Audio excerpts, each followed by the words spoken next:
see, it just feels different. You know, the speed limits are different and all this kind of stuff, and you kind of notice things that otherwise probably people who are there that see it every day don't notice. One of the things is, right before you get to his place, he lives sort of in between a town and a couple hamlets. It's kind of like lake country type, very beautiful country, but there's this little hamlet with this really old sign, and somebody named the hamlet Tightwad. When he first moved there, I was like, this is perfect for my dad. I had names a town Tightwad, and there's this little tiny sign, and he didn't even notice till I pointed it out. Like it says, like, population 52 or something. I don't even think there's 52 people that live there. There's like 3 buildings or something, and then you go past, and then you're in a town. But it's like he didn't notice the sign because he's so used to seeing it. Down there, you drive past it every day. It's like, but if you're new to the area, you kind of notice that the signage is different, the street signs are different, you know, they have some different traffic signs, and you can really notice that when you go to a different place. So we're going to talk about signs for a little bit. So signs inform us, they tell us what to do, they tell us what not to do, where to go, when to stop, they keep the roads pretty chaos-free and generally help us live in a pretty organized society here in Canada. Now, I'm not much of a world traveler, but I went to Portugal about a year and a half ago, and I gained a great deal of appreciation for our road signs and laws, because driving, I mostly drove like with Ubers around Portugal cities. Wow, there was a lot of difference in our driving laws, that's for sure. It was a little bit scary. And I've also talked to other, you know, new immigrants or people that have just come to Canada, and they're like, wow, your like infrastructure systems are so polite here compared to like other places in the world. So we have a lot of different signs that tell us what to do. These like kind of keep us all in check, sort of, and keep general, you know, peace. So we're gonna look at some other signs that I thought was really funny. That I found. David brings them up. Give us a second. Okay, oh, there it is. Population 69. This is a new sign. There used to be this, like, other one. But that's the one I'm talking about. It's pretty funny. There you go. Good job finding it. Okay, what about this one? How do you read that? It's telling you a lot of things. That's a good one. I like this one. Stop, 4 ways. Stop, stop, stop, stop, please. Pretty good. Keep right. The arrow points to the left. That's good. One way, and what the heck is the yellow sign? I'm not really sure. This one. What's going on there? Nowhere to go. Yeah. Very, very confusing. Sign not in use. What's that? Turn right to go left. Do not block intersection. Yeah, that's confusing. Go ahead. Drink and drive. Jail, hospital, morgue. There's no, like, I like that what do you think about that one? You're gonna fall into an alligator's mouth? Sure. That's my retirement sign. That's pretty, your retirement sign. That's really, is that the last one, David? That's the last one. All right, yeah. Yeah, so we can see that like signs tell us all kinds of stuff. Sometimes they're confusing, we don't understand them. And so before Christmas, the preaching team here preached on the 7 I am statements in the book of John.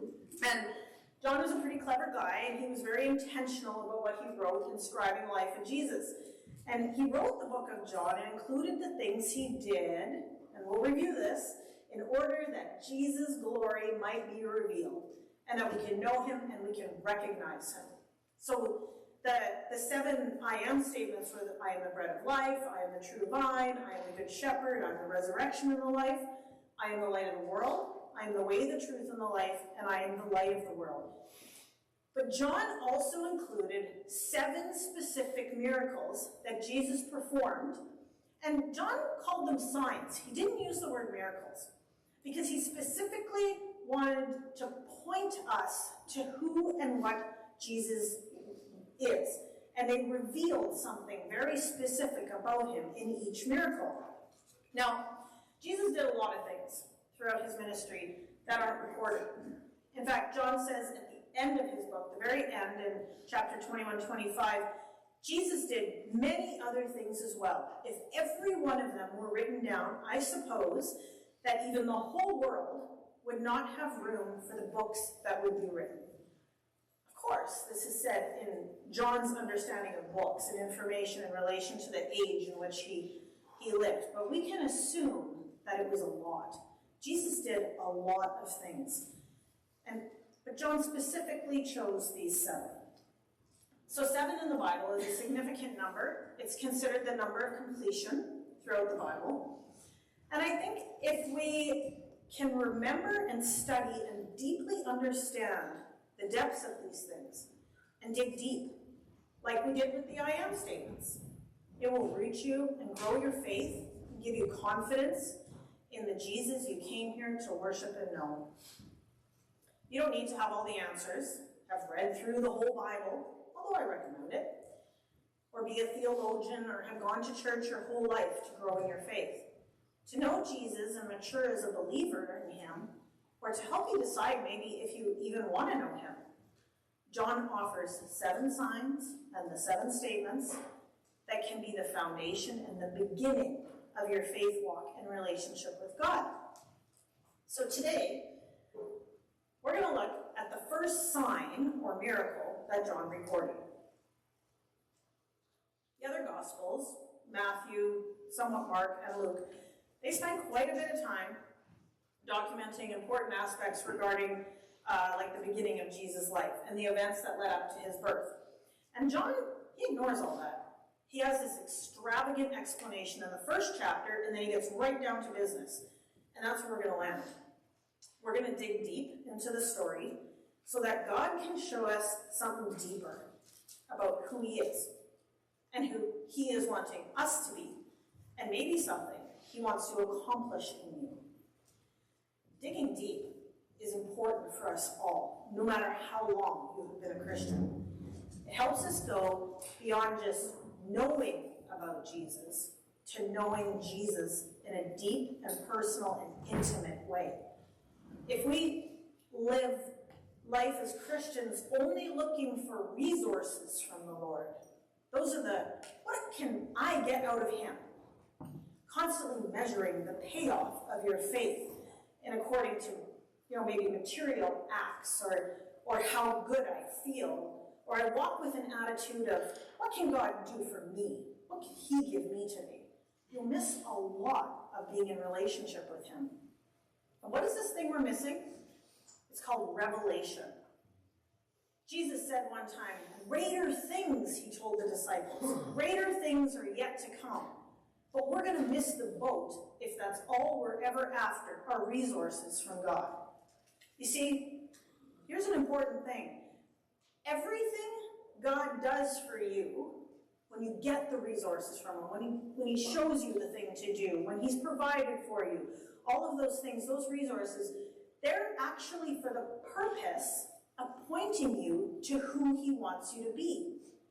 But if we never go deeper than looking for just the resources, we will miss what God is really trying to accomplish in our life. Frederick once said, if you only live at the level of what he does for you, but miss what he is trying to be to you, you can receive resources from the Lord without the revelation of the Lord who gave the resource. And if your attachment is to the resource, then you will always run out. But if we flip it, and we focus our attention on the revelation, we will always know, because that revelation goes deep inside of us. We will always know who he is, so that whatever we need, wherever we are, and when we need him, he can be those things to you, because you got the revelation. The story wasn't just a story. What he was trying to show you and do in your life went deep, deep, deep inside there. For instance, for example, so when I first met David, I kind of lived like paycheck to paycheck, wherever I could live, $5 in the bank kind of girl, in my early 20s.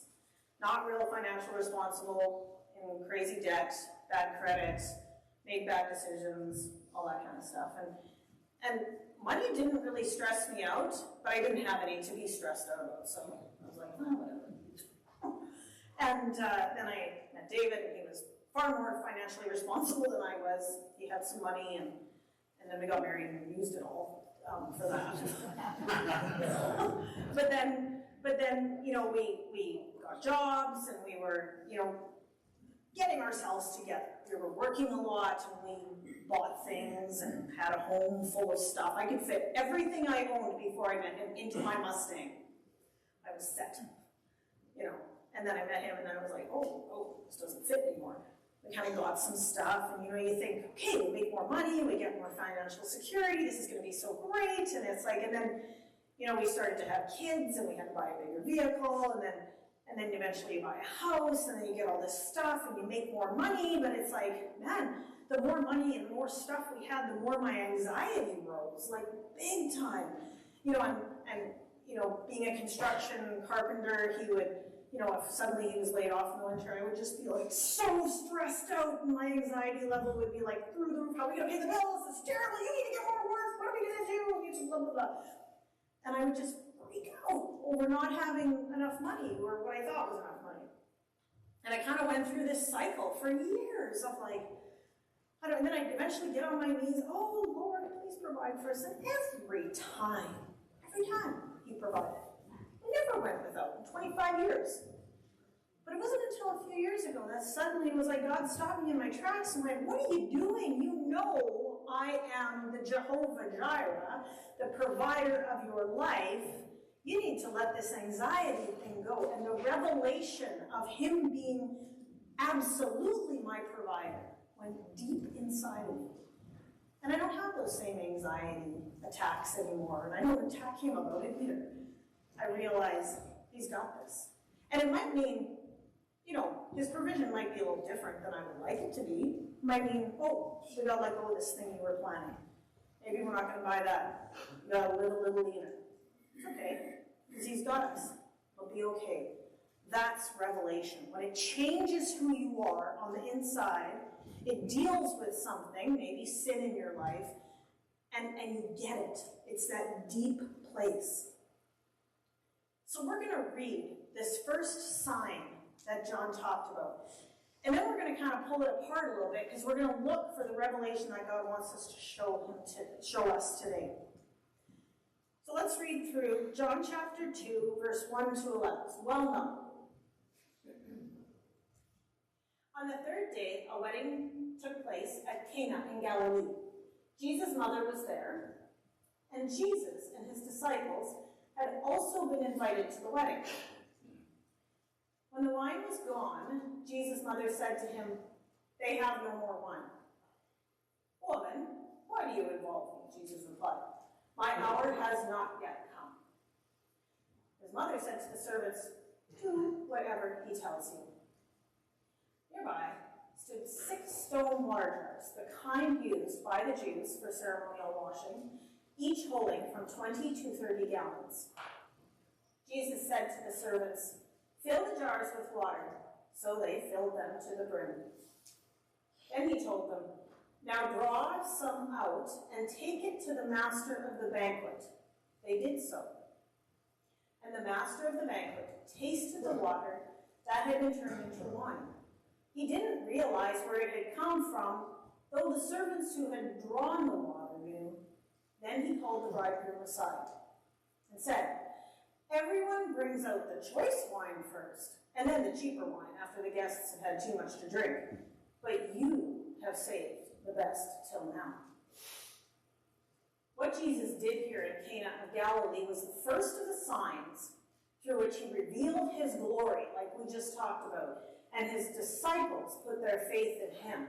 So the last verse there is really pointing to the fact that this particular sign was for the disciples. It was for these guys.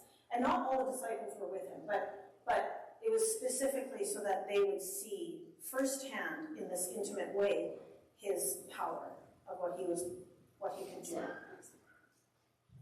All right, I am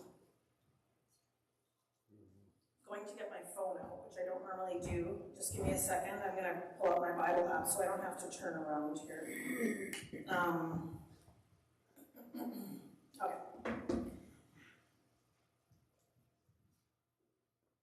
Okay, so let's go deeper to catch the revelation. We'll go all the way back to verse 1 and 2 and read it again. The next day there was a wedding celebration in the village of Cana in Galilee, and Jesus' mother was there. And Jesus and his disciples were also invited to the celebration. So Jesus, and just a few, there was only maybe three, maybe four of his disciples were with him. They were invited to a wedding. And it's important to note that Jesus was invited. His ministry had not really begun at this point. Publicly, people, even his disciples, really didn't understand who he was. He was just a carpenter hanging out with a few fishermen. His mother Mary was there too, so maybe we can assume that it might have been a relative that was getting married or some connection to their community.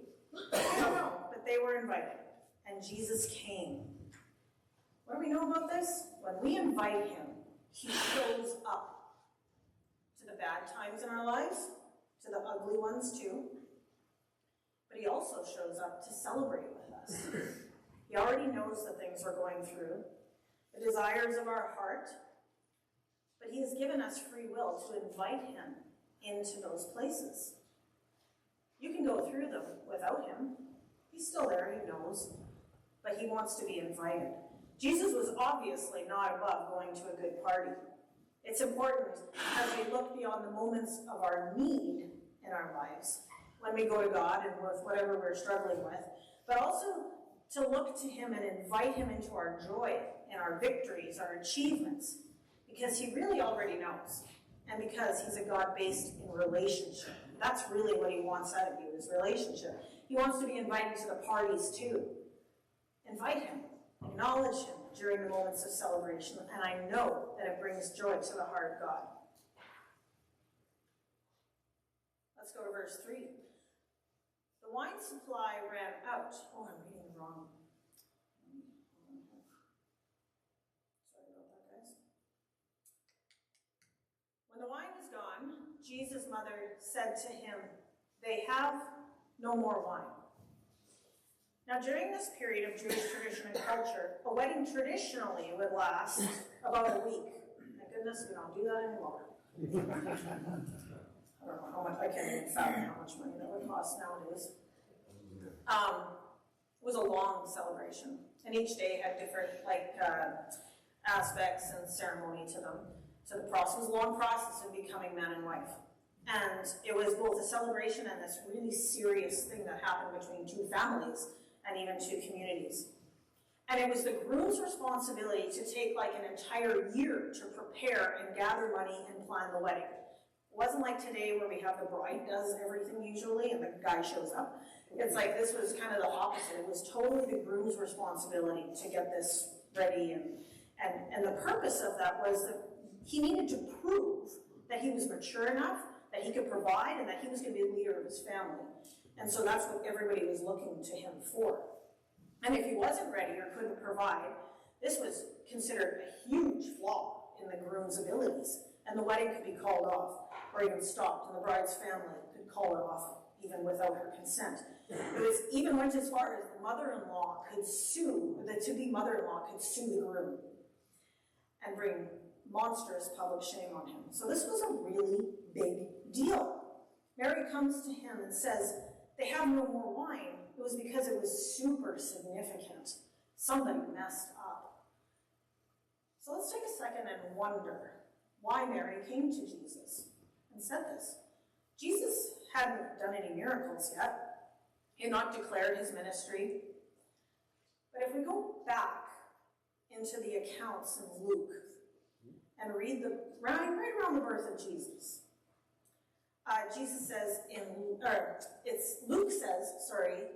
chapter 2:19, "But Mary treasured up all these things and pondered them in her heart." She knew who he was. Can you imagine knowing?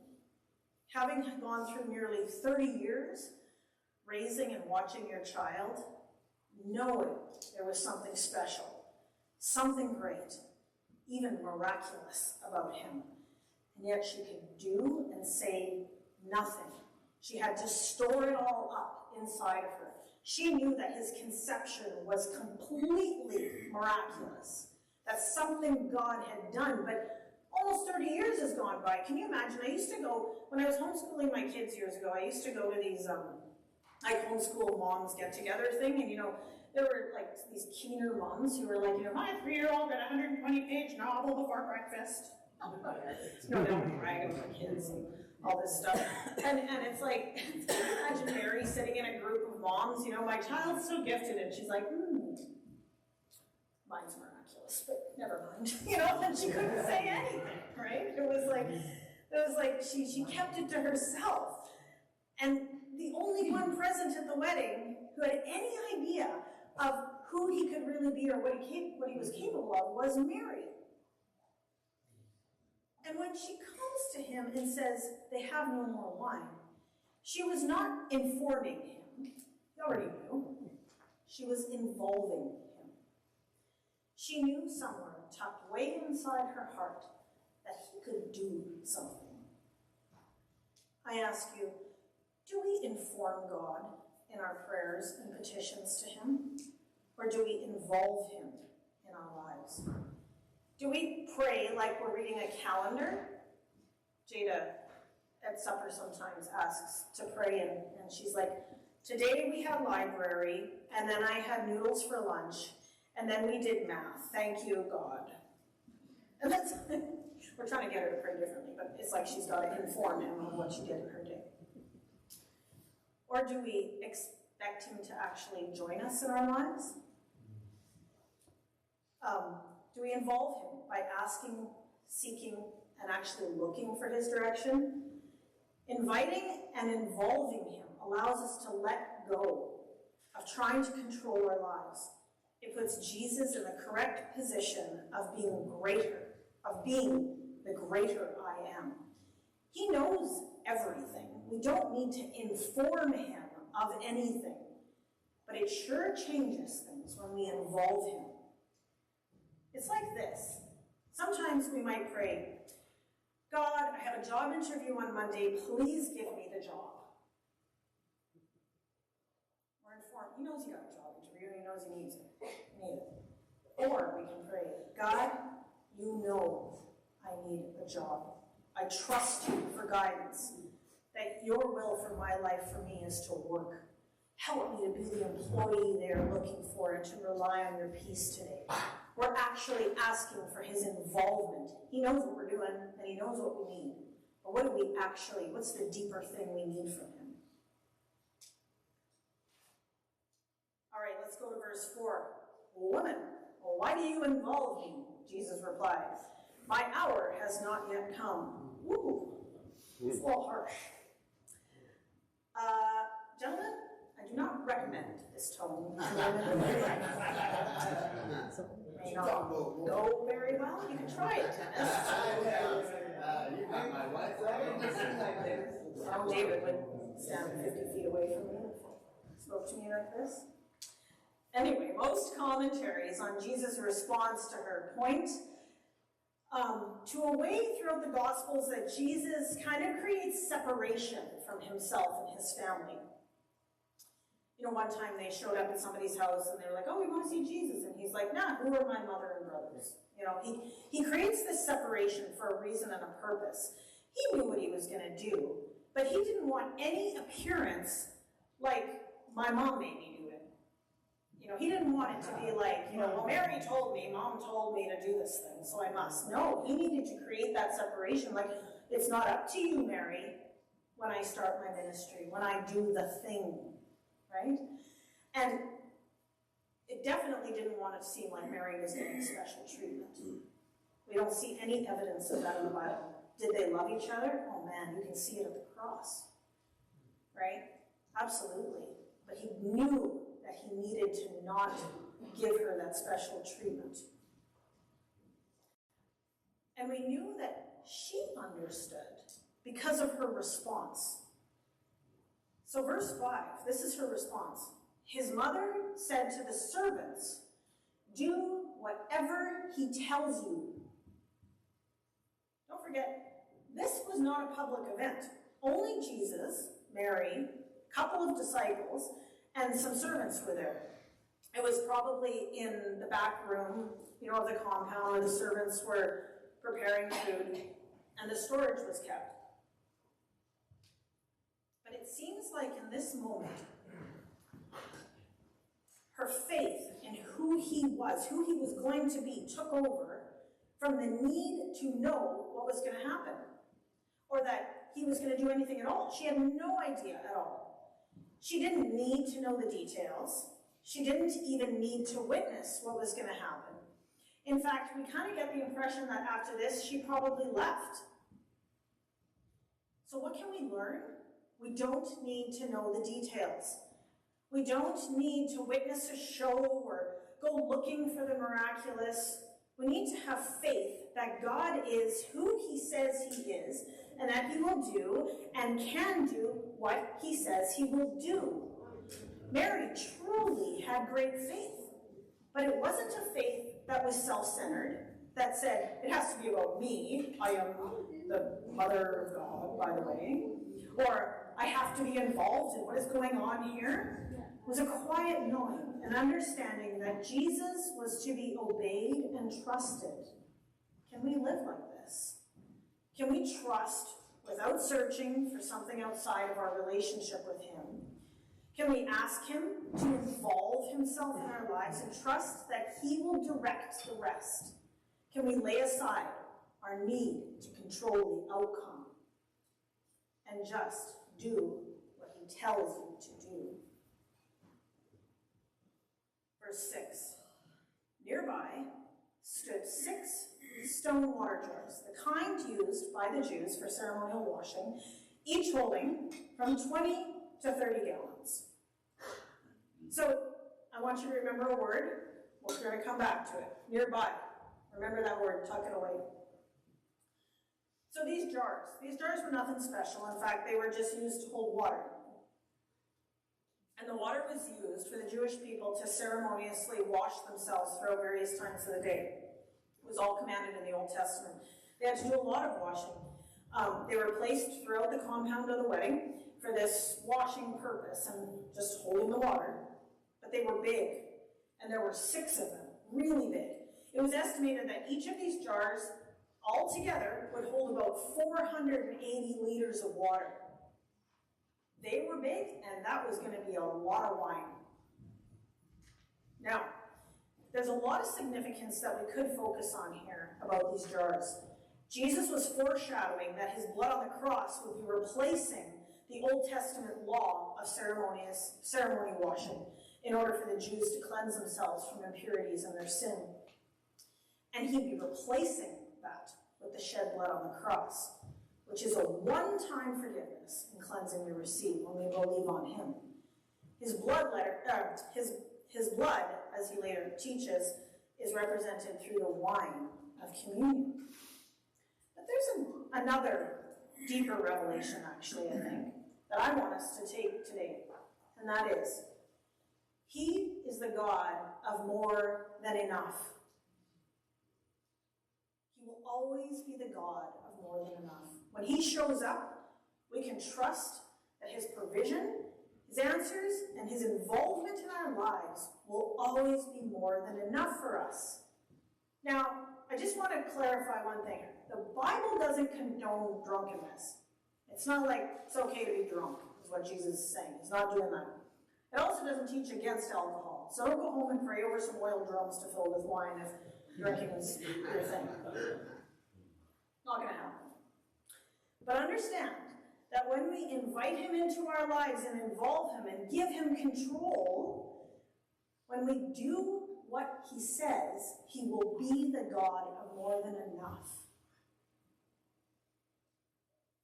Verse 7, Jesus said to the servants, "Fill the jars with water."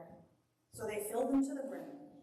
Then he told them, "Now draw some out and take it to the master of the banquet." They did so. So let's talk about these servants. They were most likely the lowest class of people in attendance at the wedding. They were just there to serve. And let's note that Jesus didn't say, "Okay guys, let's drag these jars out into the middle of the wedding celebration and show everyone what I'm going to do. This wasn't a public thing. Jesus wasn't doing this in front of everybody. It was enough for Jesus to do this to these obedient servants, to let them see the miracle he was going to do. And his disciples, they were the only ones that were going to see the miracle. Fill the jars with water. So they filled them to the brim. It doesn't say anything about questions or explanations. Jesus doesn't say, okay, now I'm going to change the molecular structure of the water molecules.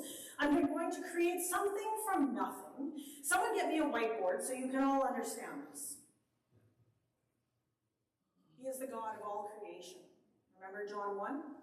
He is the beginning through which all things were created. He didn't need to give an explanation. The world wants an explanation. You see, if you continually think that you can understand the miracles, the works, the creation process of God, you will search for all of eternity and never understand him as the creator. Science tries to tell us that we took millions of years to form from slime. That's false. He is the God of creation, and he spoke the world into existence. If you don't believe in this fundamental power of a holy God to create something from nothing, then you miss the entire revelation of who he is. I firmly, firmly believe that that is foundational to being a believer in Jesus. So it is through him that all things were created, full stop. The servants didn't ask, Jesus, where should we get the water? Why water? Well, we need wine, actually, didn't you know? What were you going to do with the water? Should it be special water? How long is this going to take? Because wine takes a while to make, gotta move on here. Can we have a step-by-step outline of what you're going to do first? Because we're kind of busy with other things, and then we'll get to that. So just give us a second. Kind of sounds risky. I don't know, guys. We should have a meeting about this. I know you're asking me to do this thing, God, but I don't understand it. I think this is not totally clear to me, so it must not be from the Lord. I know you're asking me to go deeper with you. Will there be a good worship band present? How long is this service going to take? How often do I have to come to church? Is the speaker dynamic? Will they play music I like? Are the chairs comfortable? Will there be people like me in attendance? Is this miracle going to require a lot from me? Because, I'm really busy and I'm looking for a miracle, of course. I want God to move in the city, and the prophet that was here a couple of years ago said there'd be revival in Brandon, but could you accommodate me first? Is this how we sometimes come to God? Is this our attitude? I know I've been guilty of some of these things before. Or do we say, like Mary told them, do whatever he tells you to do? And they filled those jars to the brim, guys, all the way.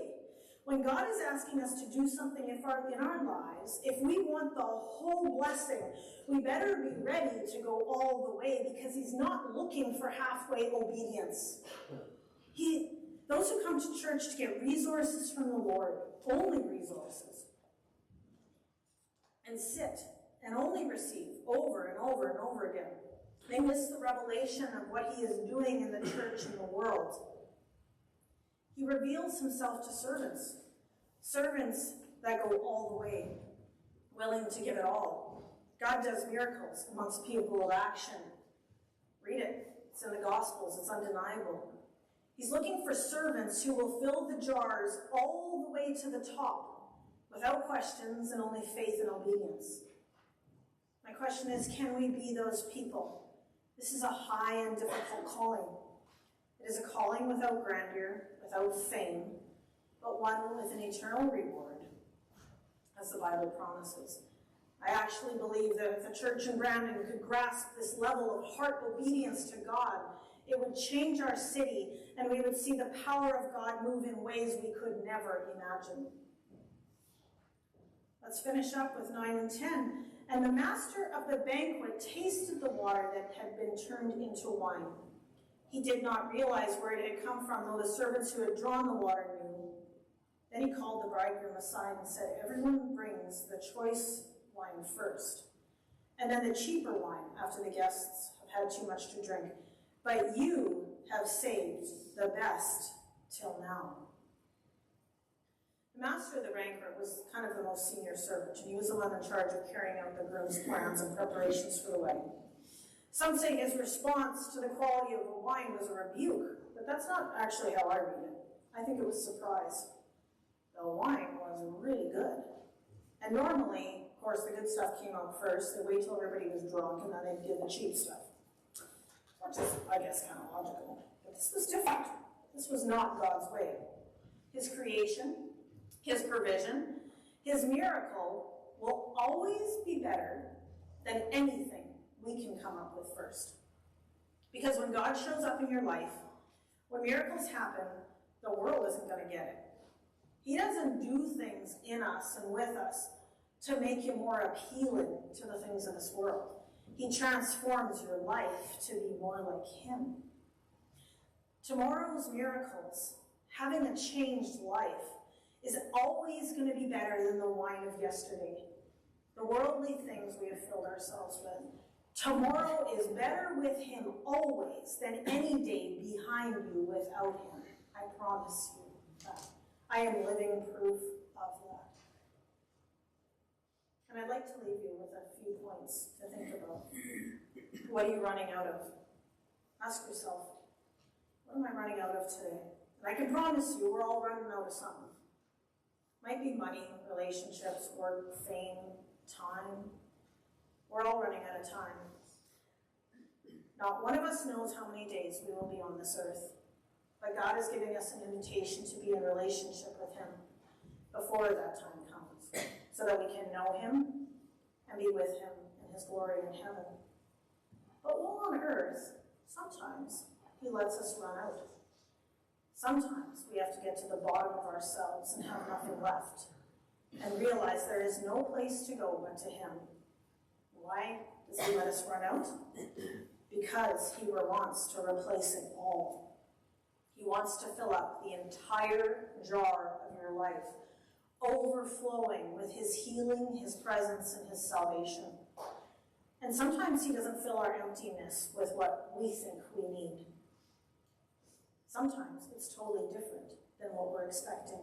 Sometimes we have to give up the control and authority over to the one who already knows our needs, who already has a greater plan for us than we can ever conceive. And when we learn how he fills us up, running out becomes less scary.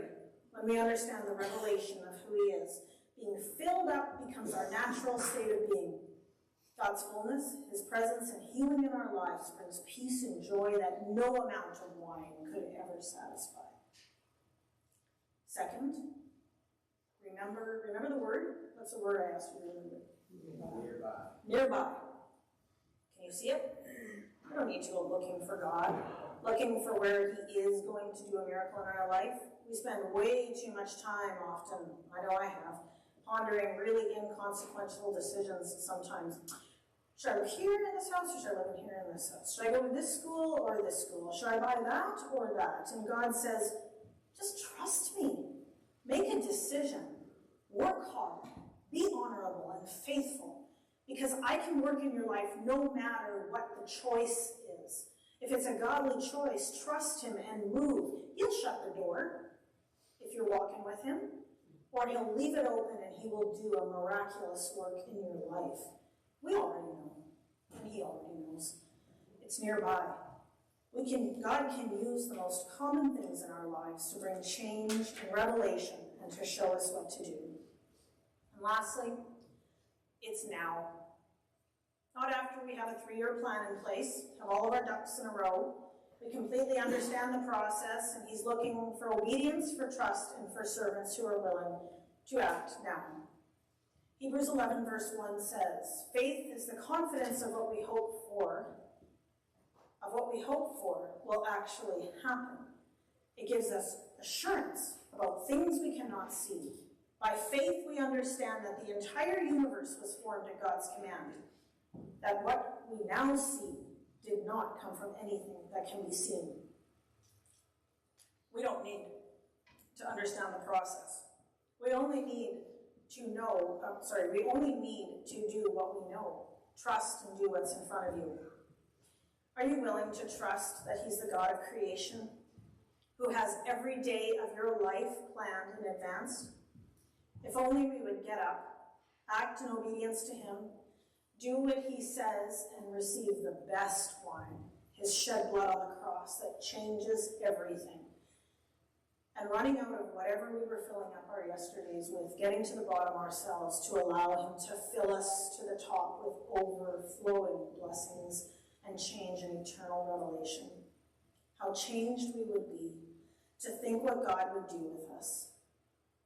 Not what He will give us or what He's just going to do for us, but what an amazing revelation to know, with all the knowing in our hearts, that we understand who the Lord of creation is to us. Invite Jesus today. Involve Him in your life. Trust Him and do what He says. And look for what you're running out of and allow Him to fill you up. So God, I thank you for your word today.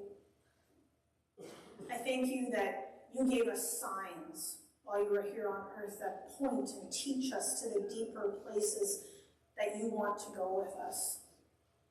Jesus, help us to be faithful to you, to be obedient to you, to know that your ultimate desire is to be in relationship with us and to fill our lives, God, with your glory. Lord Jesus, help our lives and who we are to glorify you. Help us to get rid of the things that don't glorify you, God. Because, God, the tomorrow with you is so much better. You are our Savior, our friend, our Redeemer, and you are Jehovah Jireh, our provider.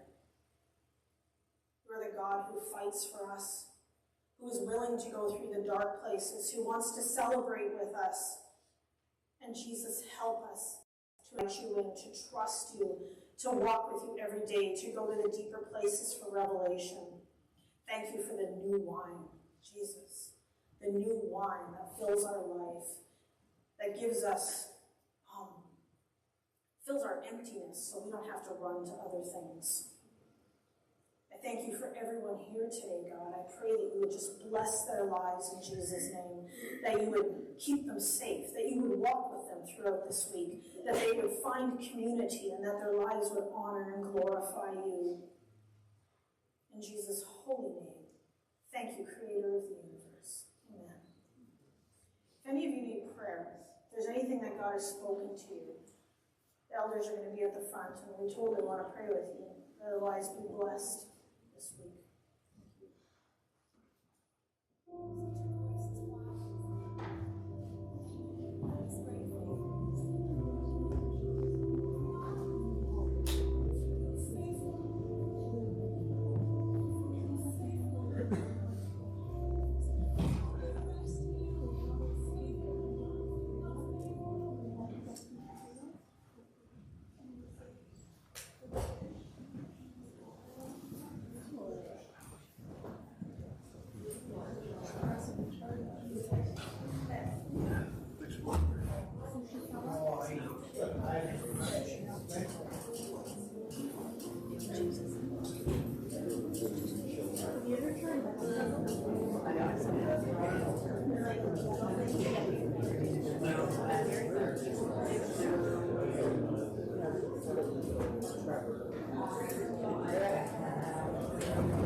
I haven't stopped this yet.